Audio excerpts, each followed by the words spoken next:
Hey everyone, Will Musk here. Welcome to Spread Ideas, the channel where we're all about exploring the coolest tech, sharing inspiring lifestyle tips, and diving into the world of digital entrepreneurship. Get ready for a wild ride. Today, I want to react to Janna Bastow's talk, How to Survive the Hardest Part of Product Management. I want to start by saying, Janna Bastow, you are amazing. What an incredible talk at Mind the Product in San Francisco. You know what impressed me the most? The honesty about the hardest part of product management, the people. Seriously, who hasn't found themselves in a minefield of egos, strong opinions, and, well, people who are wrong but have more power than you? The way you shared your own experiences with mistakes and successes was super inspiring. I felt less alone in my daily struggles. And the tips for dealing with these situations? Pure gold. Points that really stuck with me. 1. Nobody teaches you how to deal with people. True story. We learn the hard way, right? 2. Building bridges is essential. I understood that I need to be the master of communication and empathy. 3. Focus on impact. I stopped worrying so much about the how and started thinking about the why. 4. Be the adult in the room. Emotional maturity is essential for dealing with conflict. And what will I take away from my professional life? 1. More courage to face challenges head on. 2. More patience to understand different perspectives. 3. More confidence to defend my ideas even when others disagree. I highly recommend this talk to anyone who works with products, from managers to designers. It's a dose of reality and inspiration.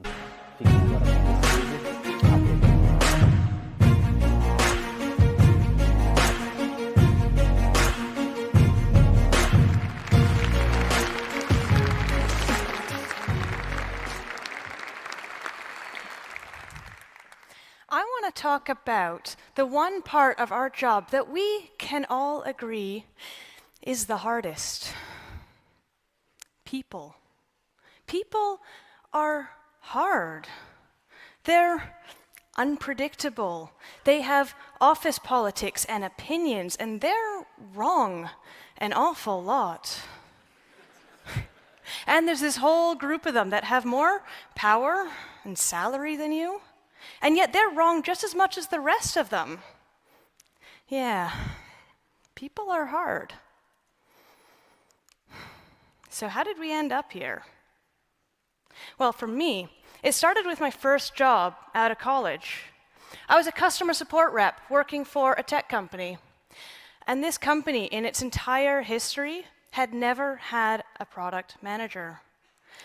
The engineers felt like they had no clue what they were building or why. The sales and account managers felt like their voices weren't being heard.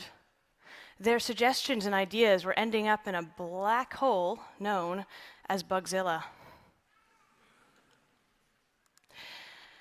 And on top of that, this company had this culture of treating their customers with what I can only describe as disdain. It was frustrating. Every day I was on the receiving end of angry phone calls with customers, and it was hard to defend them from my little cubicle. I was persistent, though. I did everything I could to close the gap between the customers and the rest of the business, and it got me noticed. One day, my boss pulls me aside and says, "I like the way you call bullshit." He wanted to make me a product manager. And I was like, great. What's that? So I went back to my desk and I Googled and found not a lot of info at all. So I did what I'm sure many of you in here did too. I took on a role I knew nothing about, and I made things up as I went along. And I quickly learned that there were a bunch of roadblocks getting in the way of me building good products. I had to traverse a stack of bosses in order to get buy-in for every little initiative. I had to get the account managers to trust me with their input. I had to get the engineers to understand the plight of the customers. I had to get sales to stop selling things we just didn't have. I figured if I could get good at this sort of thing, I could become an amazing product manager. But, well, people are hard. I had a sales gig back in college. And it wasn't even a particularly hard sales gig. It was selling pet food. And frankly speaking, selling pet food to adoring pet owners is not exactly a hard sell. Even still, the training was intense. We had monthly gatherings where we did role-playing exercises. We had scripts and secret shoppers. We were trained to deal with people.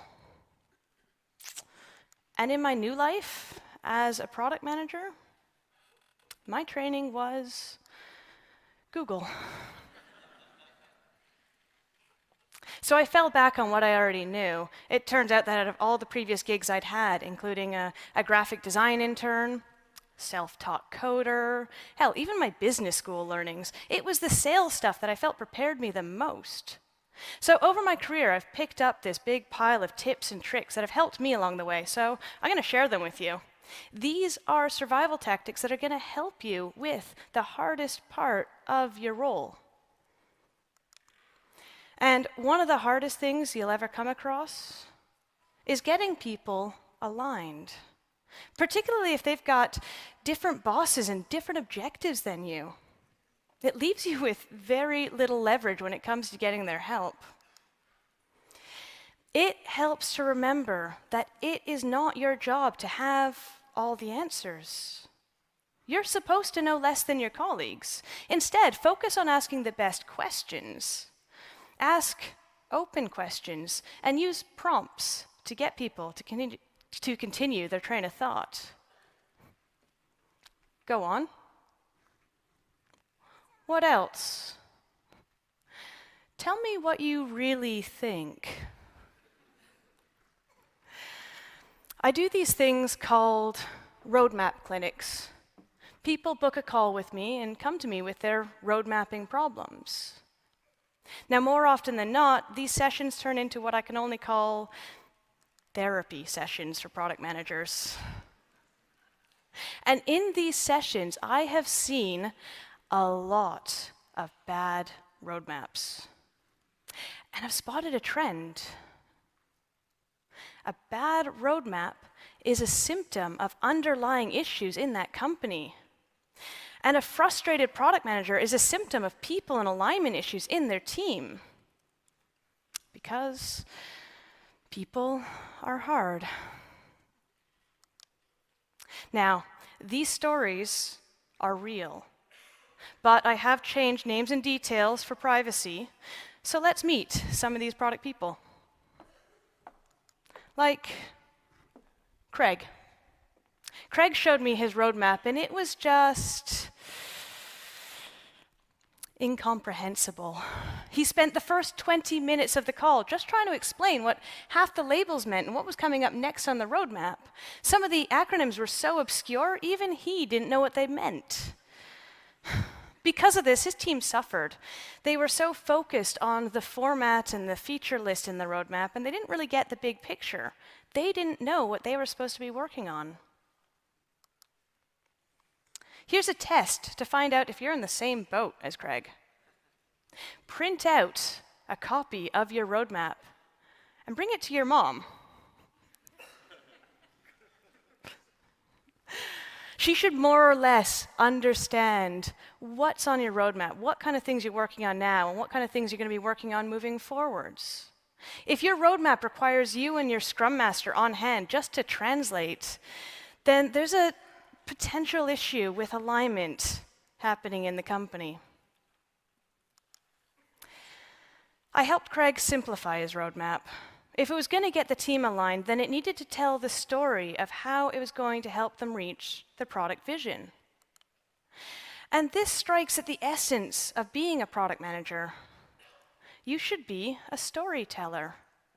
Stories have massive power to translate difficult concepts and win people over onto your side. It's why we write user stories and jobs to be done. It's why we craft buyer and user personas. It's not our job to be the best coder or copywriter or closer. It is our job to be the best communicator. And stories in our roadmaps, in our specs, in our everyday work are one of our best tools. Lori came to me with a bit of a chicken and egg issue. Her company had never had a roadmap, and so she was wondering as to where to begin. I told her to turn it into a game. Everyone secretly loves a day off playing with stickers and markers and Sharpies, and you can basically wrap up weeks of meetings into a single afternoon. The product tree is the perfect game for getting started off on the right foot with your roadmap.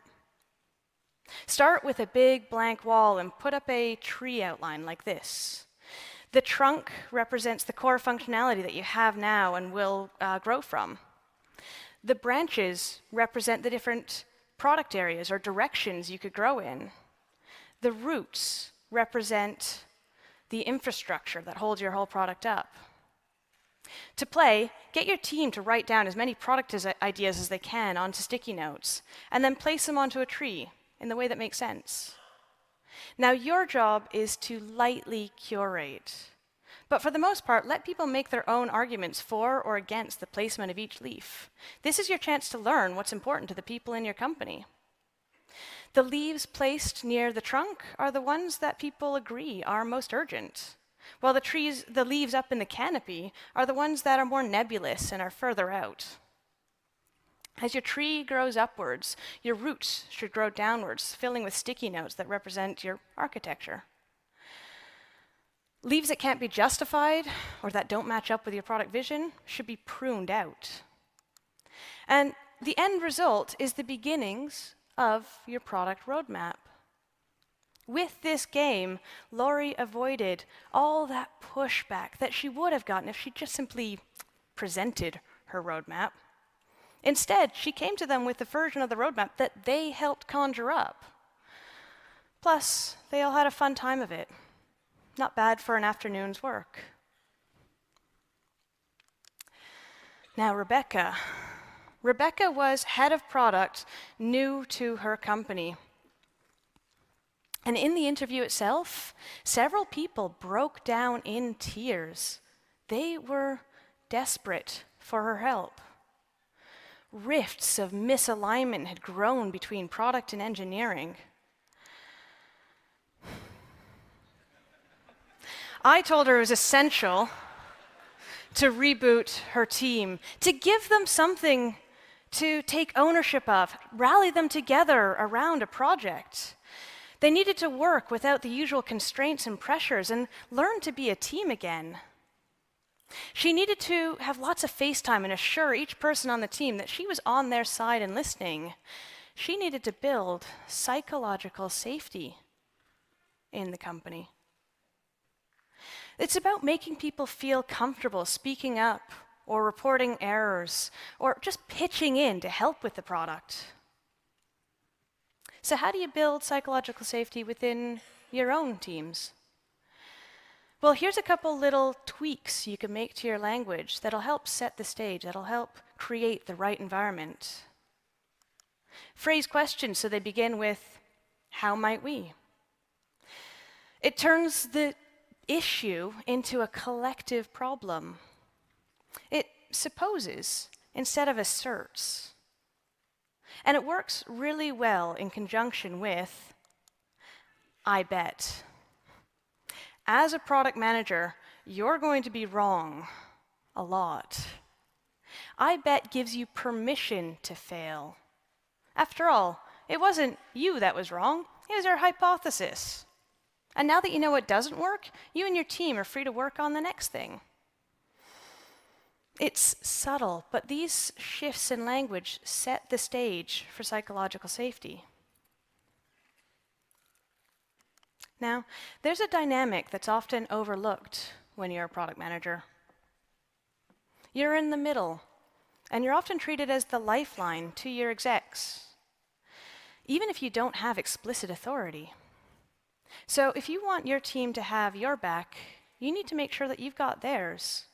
For example, when a point is raised, make a concerted effort to echo back their opinions using the name of that person. I like what Sam said earlier when she suggested we use so-and-so. Mark had a great point about that earlier. Elevate the voices of those around you to make them feel valued. And always bring the donuts. You can't do your job without immense amounts of help and input from your team around you, so do everything you can to make them feel appreciated. All right, well, donuts may fly for those around you, but they're not always going to cut it when you're trying to manage up. So let's talk about ways to survive even the pointiest-haired of bosses. Have you met Ted? I met with Ted, and Ted was pretty pissed off. His entire roadmap had just been ditched. His CEO, on a whim, had just conjured up this new direction. And according to Ted, this was a path to destruction. It had already led to a couple big blowups in the team, and Ted was on the verge of leaving. Now, it seemed to me that Ted believed he knew the best way forwards. But the problem was his CEO also knew the best way forwards. Both were going on gut feel, though. Now, I don't know whether Ted was right or wrong, but I did know that if he was going to go up to bat against his boss, he was going to need more than gut feel to show for it. He was going to need data and a story to go with it. I recommended he play a game. The product box is a storytelling game. It's perfect for when you need a lean validation tool to prove a new pivot or a feature. It's also tons of fun and was going to take the pressure off this already stressed out team. Start with a bunch of crafty materials: paper, scissors, cardboard, stickers, whatever you can get your hands on. And the product box is like something you might find in a trade show or a cereal aisle. By the time you're done, it'll be covered in what your team thinks are the biggest selling points. Practice selling your product box to other teams and get a feel for what sticks. So Ted played this game with his CEO, and turns out they were both right. There was merit in both of their approaches. But because they got their team involved as well, they actually learned a lot more that fed into the new product direction. The new roadmap was way more cohesive and was something that the entire team could believe in and get behind.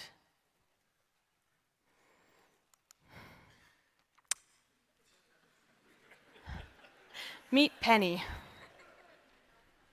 Penny was told that the company she was joining was agile. Nobody knew agile better than them, they said. Except when she saw their 5-year roadmap.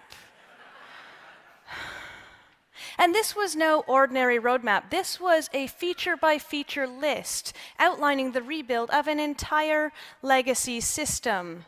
According to her execs, this was set in stone. There was no scope for experimentation, and it had to be delivered all at once. What could possibly go wrong? I helped Penny. We looked for ways to break down that project into much smaller deliverables, something she could get into client hands now, instead of years from now. From there, she could grow and learn from the app. If only she could get permission. None of this was going to happen until she got her management board on team with the plan. She knew she had to stand her ground or else watch this company waterfall themselves into oblivion. I gave her some pointers to defend her position. Penny was being asked to commit to dates, months, and years in the future. So she armed herself with this one. I don't even know when those new devs are going to start, let alone how fast we're going to be able to build this. Unless we're putting all our resources into the planning phase, you know we're just making this timeline up. And you know what execs hate? Wasting time and money. So, hit them where it hurts. I helped Penny put together a spreadsheet that compared the cost of the 5 years development versus the potential cost of building the wrong thing. Penny showed them the money. And with this, her bosses came around to the fact that the roadmap was possibly chock full of things that may or may not matter by the time they got there. Their effort, their resources were better spent experimenting and iterating. Now, you might have heard the saying, no roadmap survives contact with reality. Well, good. Just as your prototypes and MVPs are meant to be trashed by your early customers, your roadmap is meant to change and adapt as you learn. Having a massive, fixed roadmap isn't going to let you be agile in the long run. Penny is in a much better place now. Now, some execs like to surround themselves with people who agree with them. Don't be one of those people. It might be an awkward conversation today, but think of the tech debt you are saving your product from down the line. Call bullshit when you see it. As a product manager, you're going to be stuck in tough conversations. And there's an art to getting people back on your side, even if there is a disagreement. Now, Dave talked a little bit about saying no earlier. Here's one for you. The yes and.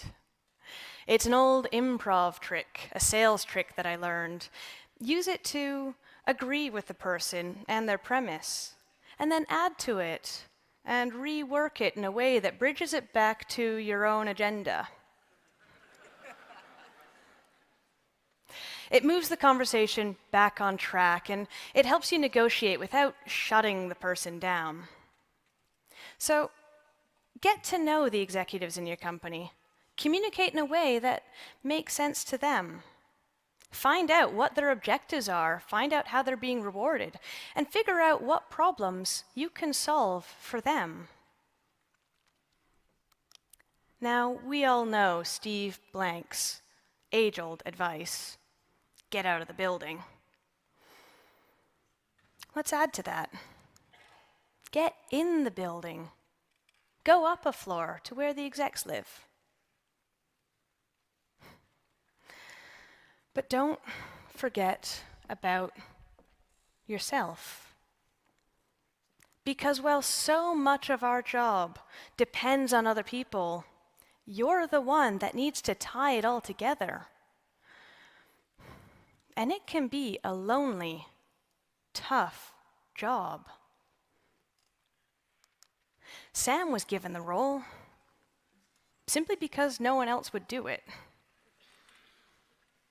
From what he shared with me, he wasn't in bad shape. He was asking the right sorts of questions. But he felt like he did not have a handle on things. He felt like he was behind the pack and underprepared. Sam had imposter syndrome. But can I level with you guys? We all have imposter syndrome. Nearly every time I jump on one of these roadmap clinic calls, the product person I'm talking to becomes apologetic. Like they feel like they should know more than they already do. You're not alone. You're not behind the pack. We all landed in this role by happy chance and accident, and we are all making it up as we go along. Don't let it consume you. Acknowledge it and roll with it. Because a touch of imposter syndrome is good for you. It means you're self-aware. No two product managers have the exact same set of challenges. We each have our own people, personalities, and politics that make up our product culture. We're product managers. We ask for tough feedback on our products all the time. But do we ever do it for ourselves? Great products are built with learning and iteration. Great product managers are too. as is your product culture. The most important product you'll ever work on is your product culture. It's defined by how your team interact with your product and with you. Do people feel comfortable speaking up and sharing suggestions with you? Do people think and speak in terms of the problems that they're solving? Do people challenge themselves and pitch in and help with the product? Now, this does not happen overnight.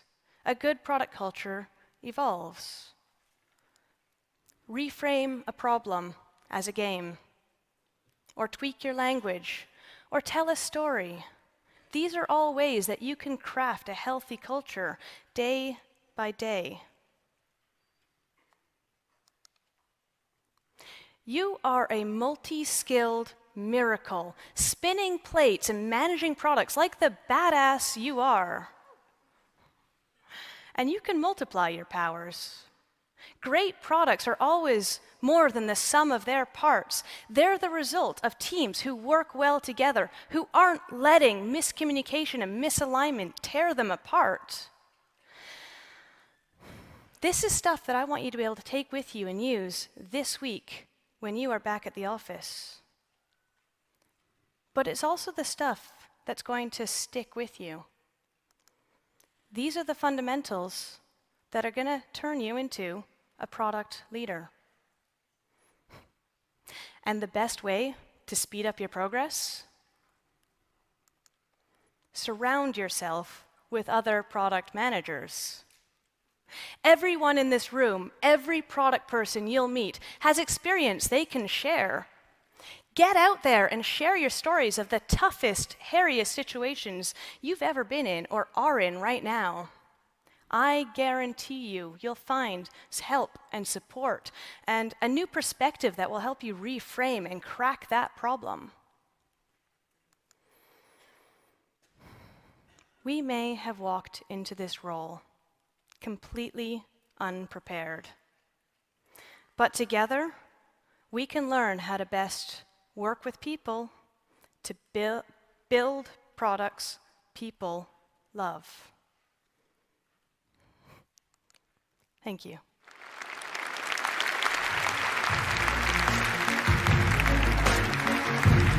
So, what did you think of the talk? Tell me in the comments. Until next time, bye.